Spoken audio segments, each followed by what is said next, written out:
نہیں دیتے؟ حالات کیا کہتے ہیں؟ حالات نے میرا کچھ بگاڑ لیا ہے؟ بلند آواز سے فرمائیے، اونچی آواز سے، حالات مجھے کھا گئے جی؟ کیا میں پاکستان کے باقی لوگوں سے زیادہ وجود رکھتا ہوں جی؟ حالات نے مجھے ہڑپ کر لیے، یا ہمارے ساتھ جتنی علماء ہماری قیادت کر رہے ہیں، ہمارے سروں پہ ہاتھ رکھ رہے ہیں، ہمیں شاباش دے رہے ہیں، ہمارے ساتھ تعاون کر رہے ہیں، کیا حالات انہیں کھا گئے؟ کیا حالات نے انہیں ہڑپ کر لیے؟ تو یہ کیا تماشا ہے کہ حالات اجازت نہیں دیتے؟ حالات قربانی کی کھال وصول کرنے کی اجازت دیتے ہیں؟ حالات عیدی وصول کرنے کی اجازت دیتے ہیں؟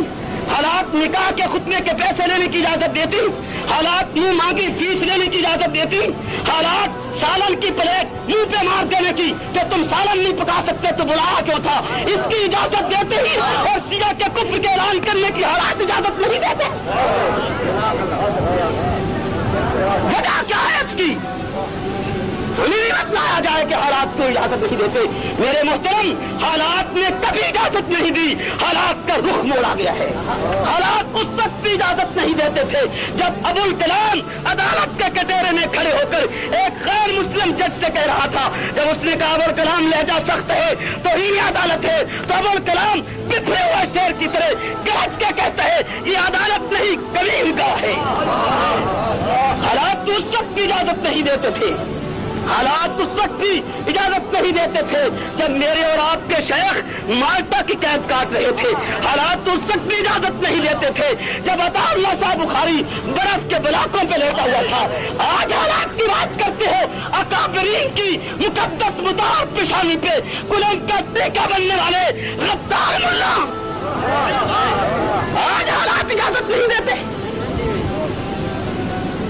حالات کا رخ موڑا جاتا ہے، حالات بدلے جاتے ہیں، لیڈرشپ حالات کا انتظار نہیں کرتی، حالات کو اپنے پیچھے لگاتی ہے۔